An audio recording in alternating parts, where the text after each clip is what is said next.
Hello, good morning student. कैसे हो? आज हम यहाँ पे चर्चा कर रहे हैं इंट्रोडक्शन फ्रॉम पार्टनरशिप, साझेदारी का परिचय। कक्षा 12 में ये टोटल टॉपिक 5 नंबर का है, जिसमें एक क्वेश्चन 4 नंबर का प्रैक्टिकल आता है और एक क्वेश्चन 1 नंबर के थ्योरी का आता है। हम डिटेल में इस चैप्टर को पढ़ने के लिए ये बातों का हम यहाँ अध्ययन करेंगे। साझेदारी की परिभाषा, साझेदारी व्यापार की आवश्यकता, साझेदारी की विभिन्न विशेषताएं और साझेदारी संलेख। तो चलिए सबसे पहले टॉपिक लेते हैं साझेदारी की परिभाषा। साझेदारी किसे कहते हैं? जब दो या दो से अधिक व्यक्ति आपस में जब दो या दो से अधिक व्यक्ति आपस में मिलजुल कर किसी कार्य को करने के लिए शामिल होते हैं और लाभ और हानि को निर्धारित अनुपात में बांटने के लिए सहमति प्रदान करते हैं। यहां कम से कम संख्या 2 होनी आवश्यक है और 2 से अधिक भी हो सकते हैं। ए प्लस बी प्लस सी, मान लीजिए ये 3 पार्टनर है, ए प्लस बी प्लस सी, लेकिन ध्यान रखें कम से कम 2 व्यक्ति होना आवश्यक है, अन्यथा ये साझेदारी नहीं कहलाएगा, एकाकी व्यापार कहलाएगा। अब थोड़ी सी चर्चा करते हैं कि साझेदारी में अधिकतम व्यक्तियों की संख्या कितनी होती है। वैसे तो साझेदारी अधिनियम में कोई इसका स्पष्ट उल्लेख नहीं है, लेकिन कंपनी अधिनियम 2014 के एक नियमावली और संशोधन में बताया गया था कि साझेदारों की अधिकतम संख्या 50 तक सीमित हो सकती है, इससे ज्यादा साझेदारों की संख्या नहीं हो सकती है। तो मेरे हिसाब से शायद आप साझेदारी को समझ गए होंगे।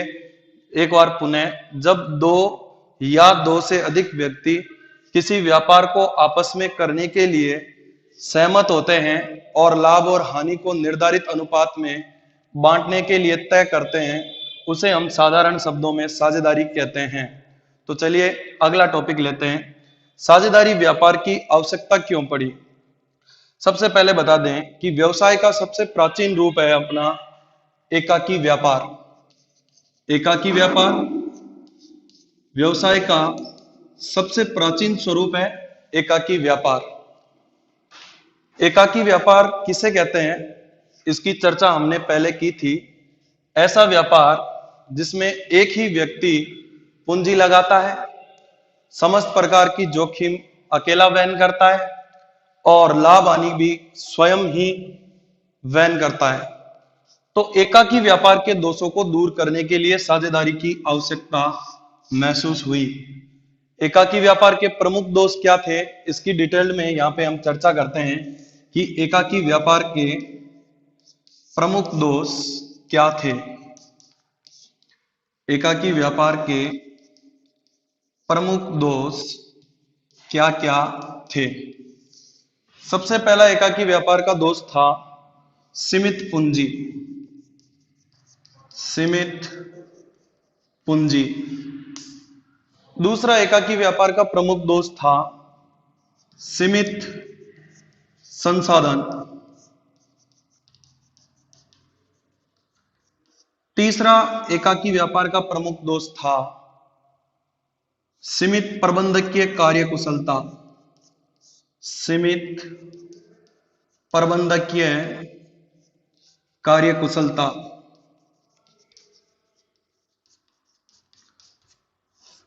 चौथा एकाकी व्यापार का दोष था सीमित क्षेत्र। चारों पे हम डिटेल से चर्चा करते हैं। आइए, सबसे पहला दोष था एकाकी व्यापार का सीमित पूंजी। जब एक ही व्यक्ति व्यापार को शुरू करता था तो उसके पास पूंजी सीमित होती थी, पूंजी के बहुत सीमित संसाधन उपलब्ध होते थे। दूसरा एकाकी व्यापार का प्रमुख दोष है सीमित संसाधन। अकेला व्यक्ति होने के कारण वो बड़ी मात्रा में संसाधन नहीं जुटा पाता था। तीसरा प्रमुख दोष था सीमित प्रबंधकीय कार्यकुशलता। एक अकेला व्यक्ति संपूर्ण रूप से सभी कार्यों का प्रबंध नहीं कर सकता, तो एक व्यक्ति में वो सीमित प्रबंधकीय कार्यकुशलता थी। और सीमित क्षेत्र, व्यवसाय का नेटवर्क बहुत सीमित होता था। अकेला व्यापारी हर जगह बड़े क्षेत्रों में व्यापार नहीं कर सकता। इन चारों दोषों के चलते हमें साझेदारी व्यापार की आवश्यकता महसूस हुई, और वैसा देखा जाए तो एकाकी व्यापार सबसे पुराना व्यापार का स्वरूप है। उसके बाद दूसरे रूप में हमारे पास साझेदारी आई। तो ये थी विद्यार्थियों साझेदारी की आवश्यकता के प्रमुख कारण। तृतीय चरण में हम पढ़ते हैं साझेदारी की विशेषता क्या क्या है।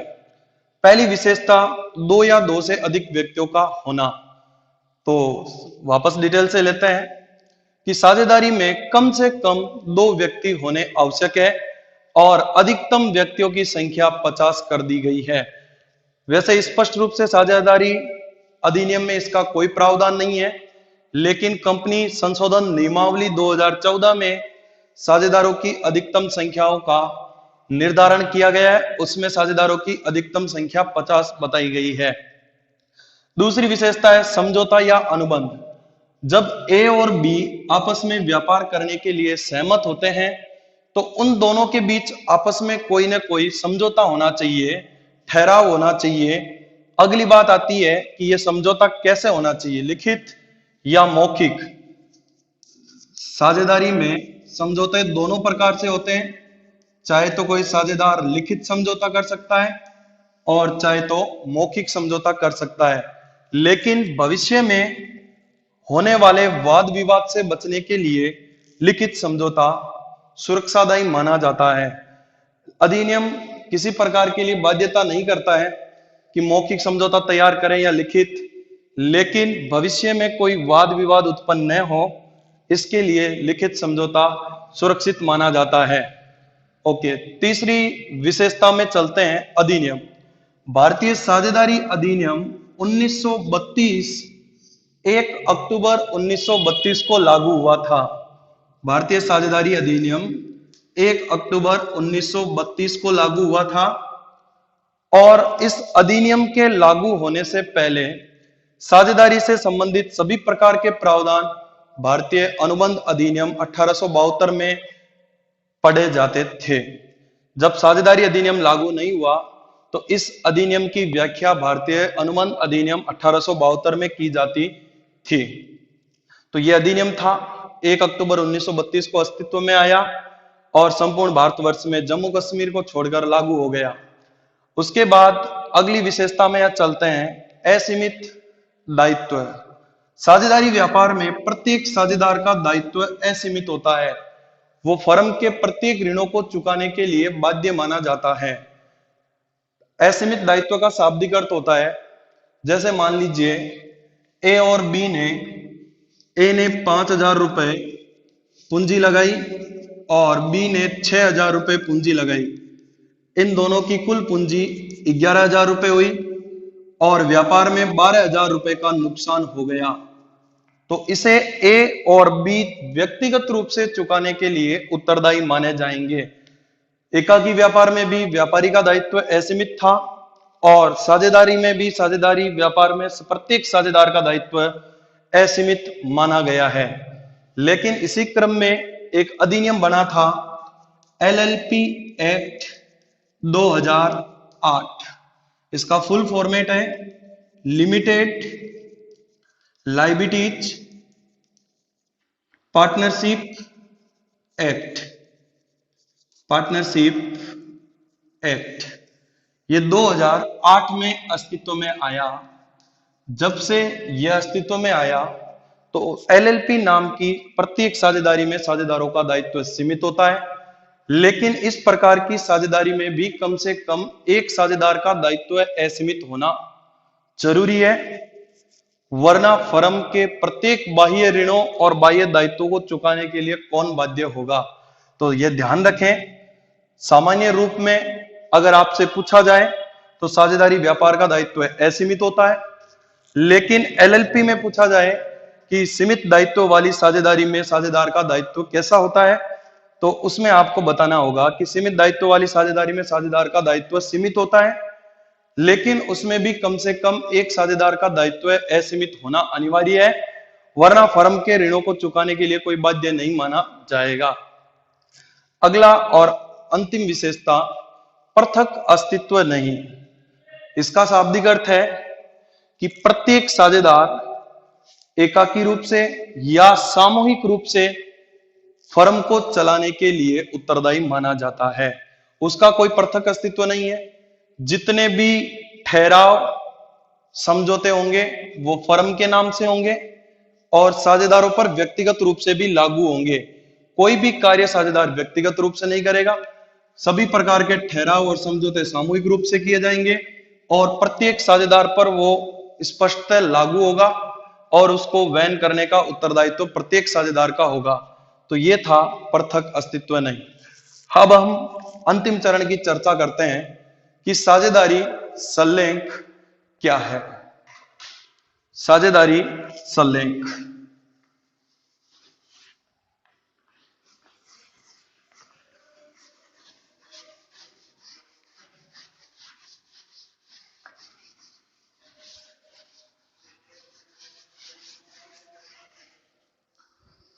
ओके, चलते हैं। साझेदारी संलेख क्या है? जैसा कि हम पहले से चर्चा कर चुके हैं कि प्रत्येक साझेदार का आपस में समझौता होना अनिवार्य है। यह समझौता लिखित भी हो सकता है और मौखिक भी हो सकता है। ए और बी दो पार्टनर हैं, एक व्यापार में शामिल होने का निर्णय लेते हैं। यह इन ए और बी की इच्छा पर निर्भर करता है कि ये कोई लिखित ठहराव करें या आपस में मौखिक बात करके ही व्यापार को शुरुआत करें। अब हम चर्चा करेंगे कि वास्तव में साझेदारी संलेख है क्या। जो साझेदारों के मध्य लिखित समझौता होता है उसे ही हम साझेदारी संलेख कहते हैं। जो साझेदारों के मध्य लिखित समझौता होता है उसे हम साझेदारी संलेख, पार्टनरशिप डीड कहते हैं। अगली बात आती है कि संलेख में क्या क्या लिखा जाता है। तो साझेदारी संलेख में प्रत्येक ऐसी बात लिखी जाती है जो उन दो साझेदारों के बीच में आपस में तय होती है। वापस ध्यान से समझें, साझेदारी संलेख है क्या? साझेदारों के मध्य होने वाला एक लिखित समझौता है। और कौन कौन सी बातें इसमें शामिल होती है? तो प्रत्येक ऐसी बात जो ए बी या ए बी सी के मध्य आपस में तय होती है वो सारी बातें समझौते में या लिखित समझौते में आती है, उसे साझेदारी संलेख कहते हैं। फॉर एग्जाम्पल, साझेदारी संलेख में क्या क्या बातें आती है डिटेल से पढ़ते हैं। प्रत्येक साझेदार का नाम, पता, व्यापार का नाम, व्यापार का उद्देश्य,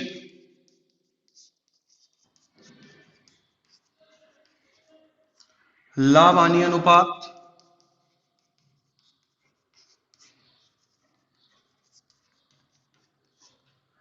साझेदारों को देय वेतन एवं पूंजी पर ब्याज की दर, वेतन एवं पूंजी पर ब्याज की दर,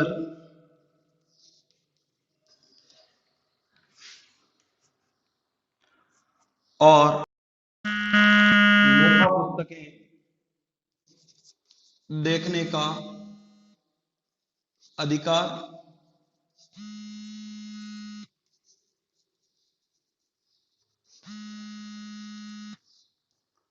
तो ये साझेदारी संलेख में लिखी जाने वाली बातें थी जो साझेदारों के मध्य आपस में तय होती है।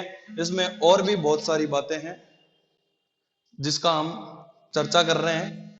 एक साझेदार का नाम व पता, व्यापार का नाम, व्यापार का उद्देश्य, लाभ हानि अनुपात, वेतन एवं पूंजी पर ब्याज की दर, लेखा पुस्तकें देखने का अधिकार, साझेदारों के कर्तव्य, अंकेक्षण की व्यवस्था, वो समस्त बातें संलेख में आती है जो साझेदारों के मध्य आपस में तय होती है। तो चलिए विद्यार्थियों, इस टॉपिक में हमने निम्न 4 बातें सीखी। साझेदारी की परिभाषा, साझेदारी व्यापार की, साझेदारी की विशेषताएं और लिखित या मौखिक समझौता और साझेदारी संलेख। अगले टॉपिक में हम पढ़ेंगे कि संलेख के अभाव में क्या क्या नियम लागू होते हैं और हम ये पढ़ेंगे इस टॉपिक में प्रैक्टिकल पार्ट क्या है, चैप्टर को कितने प्रैक्टिकल भागों में बांटा गया है। तो अगले टॉपिक में मिलते हैं।